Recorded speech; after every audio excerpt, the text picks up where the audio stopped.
오늘 우리가 함께 나눌 에베소서 3장 1절에서 12절까지의 이 말씀은 인류의 역사상 가장 위대하고도 놀라운 비밀에 관한 그러한 이야기입니다. 이 비밀은 오랫동안 감추어져 있었지만 이제 예수 그리스도 안에서 환하게 드러났습니다.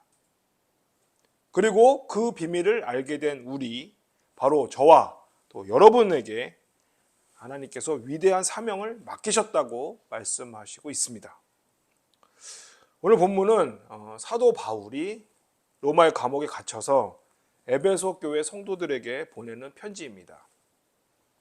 그는 자신이 왜 죄수가 되었는지에 대해서 다음과 같이 밝힙니다. 1절 말씀입니다.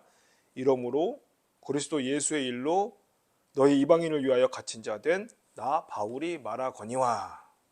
바울이 뭐라고 그랬죠? 그리스도 예수의 일로 너희 이방인을 위하여 갇힌 자가 된 나 바울이라고 자신과 자신의 그 상황에 대해서 담담하게 소개를 하면서 말씀을 시작하고 있습니다.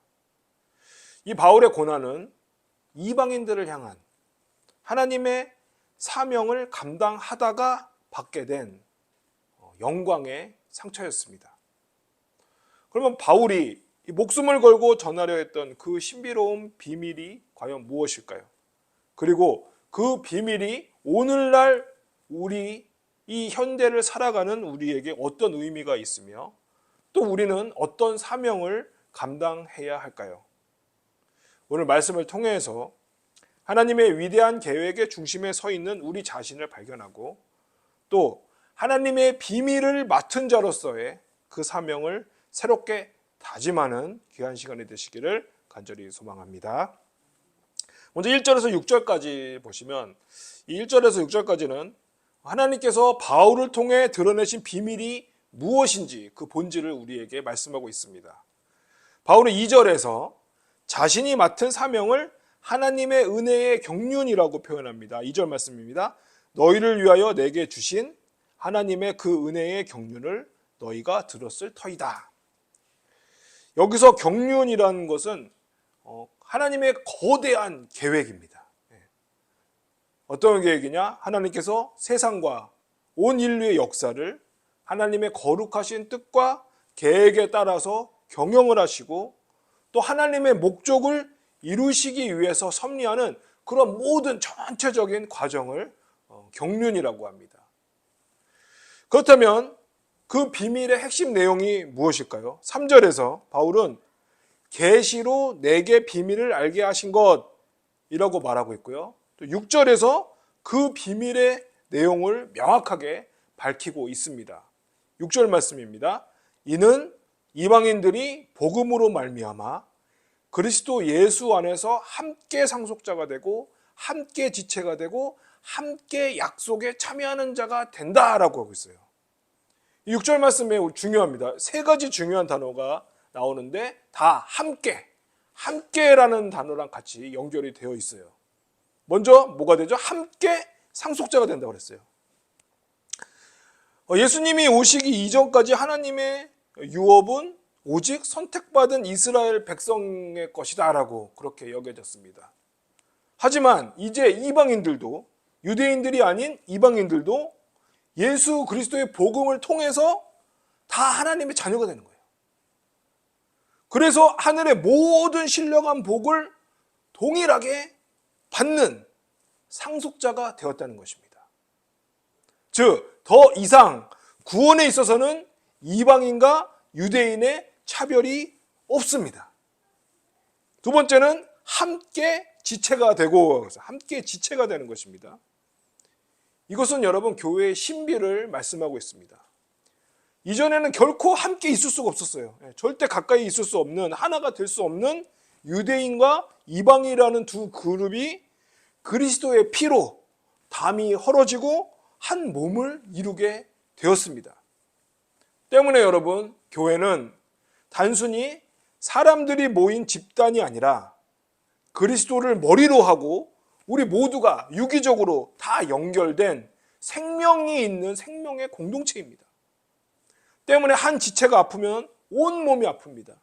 또 한 지체가 영광을 받으면 온 몸이 함께 즐거워하는 그것이 바로 교회인 것입니다. 세 번째는요, 함께 약속에 참여하는 자라고 되어 있습니다. 이 약속이 무엇입니까? 창세기 12장 1절, 2절, 3절에서 아브라함에게 주셨던 그 위대한 약속, 너는 복이 될지라라고 하나님이 아브라함에게 약속을 하셨습니다. 그 복이 뭡니까?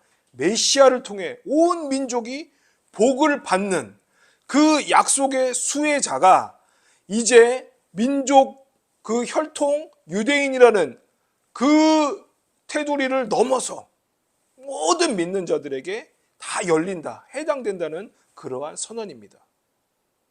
이것이 바로 하나님께서 오랫동안 감추어 두셨다가 예수 그리스도를 통해서 드러내신 위대한 비밀이요 하나님의 경륜인 것입니다.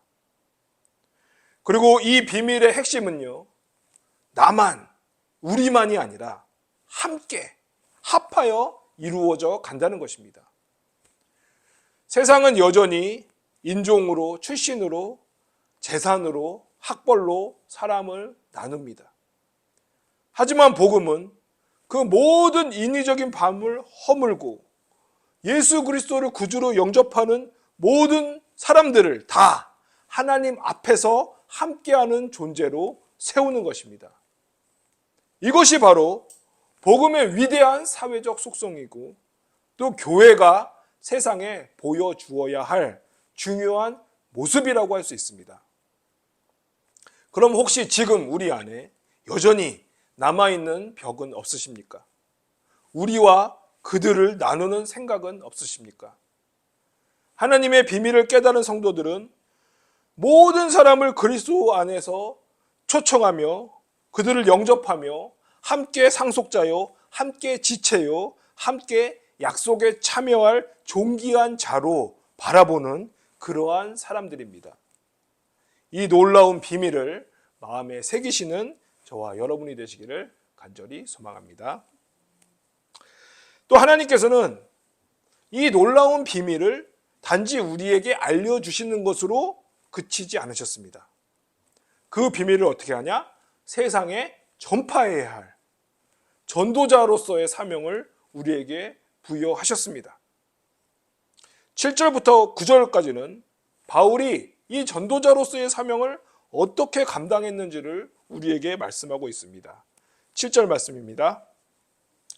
이 복음을 위하여 그의 능력이 역사하시는 대로 내게 주신 하나님의 은혜의 선물을 따라 내가 일꾼이 되었노라. 7절에서 바울은 자신을 뭐가 되었다? 복음의 일꾼이라고 그랬어요. 일꾼이 되었다고 고백합니다. 그런데 이것은요, 어떤 능력이나 자격으로 된 것이 아니라 그의 능력이 역사하시는 대로 내게 주신 하나님의 은혜의 선물을 따라 된 것이다 라고 강조를 하고 있습니다. 특히 여러분 그 다음 8절에서 보여주는 이 바울의 자세는 우리에게 큰 도전을 줍니다. 8절입니다. 모든 성도 중에 지극히 작은 자보다도 더 작은 나에게 이 은혜를 주신 것은 측량할 수 없는 그리스도의 풍성함을 이방인들에게 전하게 하시고, 즉 바울이 자신을 뭐라고 부릅니까? 모든 성도 중에 지극히 작은 자보다 더 작은 나라고 이렇게 말하고 있습니다. 여러분 이것은 결코 거짓 겸손이 아닙니다. 과거에 바울이 어땠습니까? 교회를 핍박했어요. 다 잡아 가두고 그 교회를 핍박했던 자신이 이 위대한 복음을 깨닫고 하나님이 주신 은혜로 이 비밀을 전하는 사도로 부름받았다는 이 자체가 너무나도 엄청난 은혜인가를 정말 그 자신이 깊이 깨달았기 때문입니다.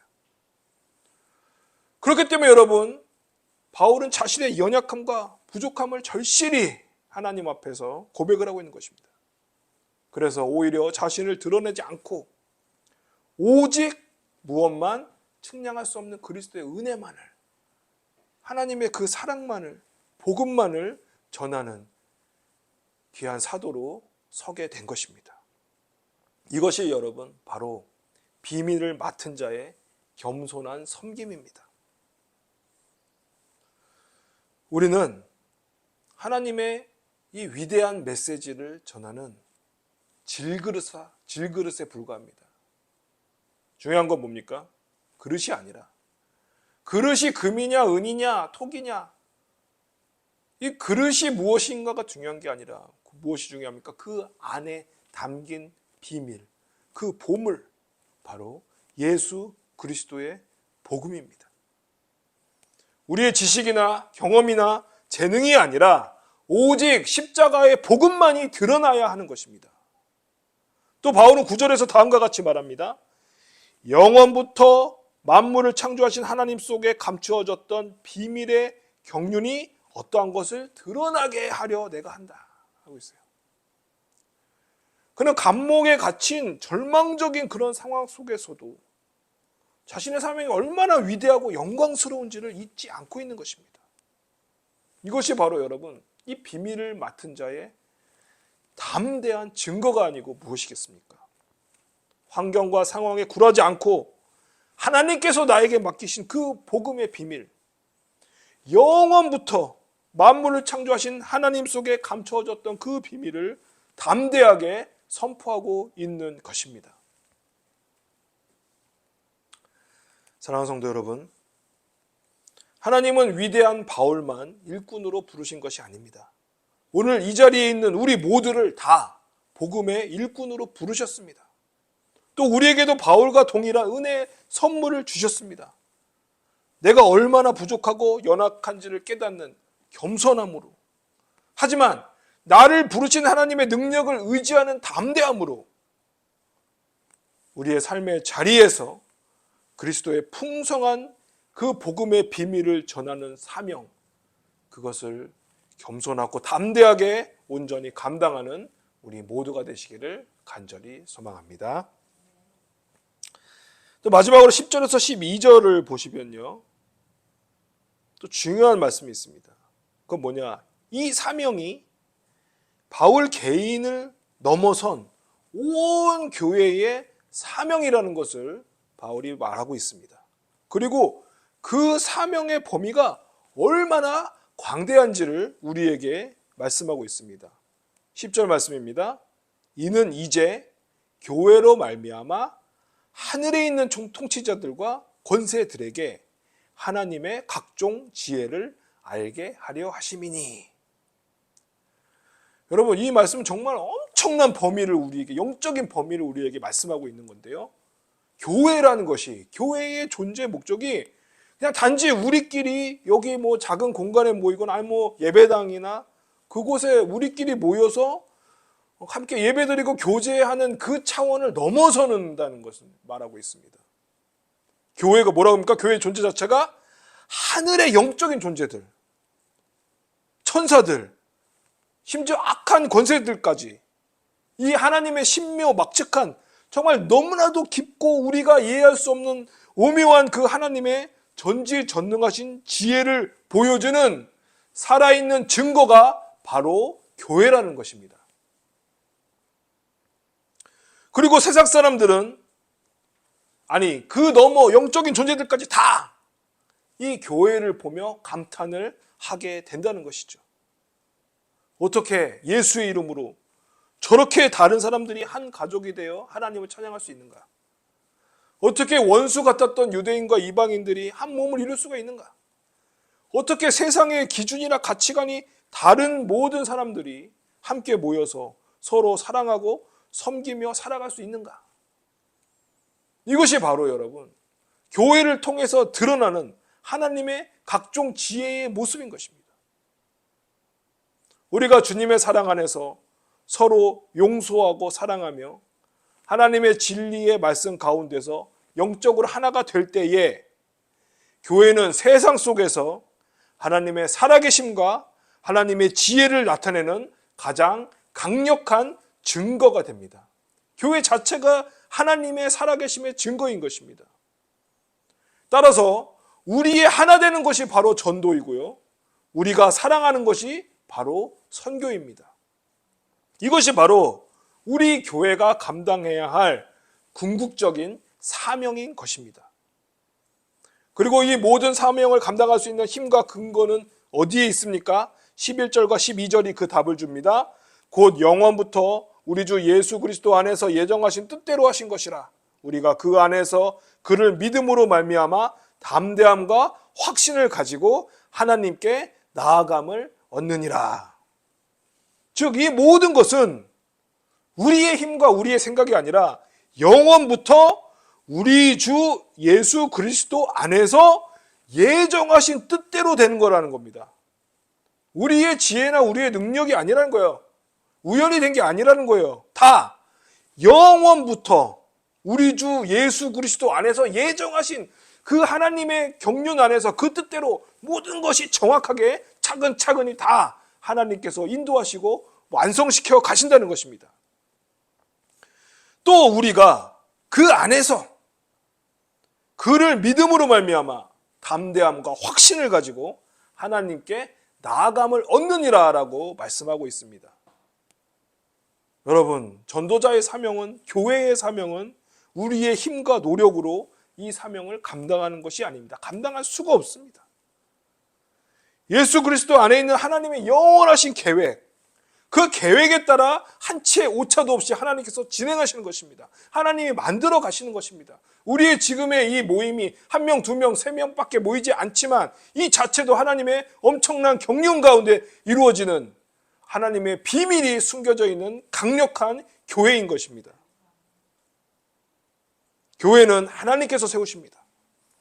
교회는 하나님께서 운영하시는 것입니다. 목사가 하는 것도 아니고 장로가 하는 것도 아니고 성도가 하는 것도 아닙니다. 그렇기 때문에 여러분, 어떤 어려움 가운데서도, 세상의 어떤 조롱 앞에서도, 설사 죽음 앞에서도 우리는 절대로 주저앉지 않습니다. 또한 우리는 하나님의 사명을 순종하는 자녀로서, 교회를 세우고 유지하는 사명을 감당하는 자녀로서 언제든지 우리는 은혜의 보좌 앞에 담대히 나아갈 수 있는, 하나님 앞에 나아갈 수 있는 특권을 가졌습니다. 그러게 여러분, 우리가 기도하면 하나님은 보좌를 움직이십니다. 우리가 하나님의 사명을 감당할 때에, 우리 교회가 하나님의 뜻을 감당할 때에 우리가 결코 혼자 하는 것이 아니라 하나님 앞에 우리가 무릎을 꿇을 것입니다. 우리는 기도를 통해서 하나님의 능력을 공급받고 말씀을 통해서 하나님의 지혜를 얻기 때문에, 그렇기 때문에 우리는 우리에게 맡겨진 이 엄청난 사명을, 하늘의 권세자들까지 벌벌 떨 이 교회의 존재에 대한 사명을 넉넉히 감당할 수 있는 것입니다. 사랑하는 성도 여러분, 오늘 우리는 에베소서 3장 말씀을 통해 하나님께서 우리에게 드러내신 놀라운 비밀을 살펴보았습니다. 그 비밀은 바로 예수 그리스도 안에서 모든 민족과 모든 사람이 차별 없이 함께 하나님의 가족이 된다는 것입니다. 그리고 하나님은 이 비밀을 깨달은 우리를 그냥 방치하시지 않으시고 이 비밀을 세상에 전하는 영광스러운 전도자의 사명을 맡기셨습니다. 그렇기 때문에 우리는 먼저 이 비밀의 가치를, 너무나 소중한 이 가치를 깊이 깨달아야 할 것입니다. 복음 안에서 우리는 함께 상속자요, 함께 지체요, 함께 약속에 참여하는 자임을 기억하며 서로 사랑해야 할 것입니다. 또한 우리는 바울처럼 더욱더 겸손하고 더욱더 하나님 앞에 엎드리는 그 자세로, 하지만 담대하게 우리에게 맡겨진 복음을 증거해야 할 것입니다. 나의 약함이 아니라 나를 부르신 하나님의 능력을 의지해야 합니다. 다시 한번 말씀드리지만 교회는 하나님의 교회이고 하나님께서 주관하시고 하나님께서 세우시고 하나님께서 운영하시는 것입니다. 그렇기 때문에 여러분, 우리는 더더욱 하나님을 의지해야 하는 것입니다. 그래야지 우리는 다툼과 시기와 불안과 염려 가운데 노임을 받고 하나님의 성령의 인도하심에 온전히 맡기며 이 교회를 하나님의 뜻대로 하나님께 올려드릴 수가 있는 것입니다.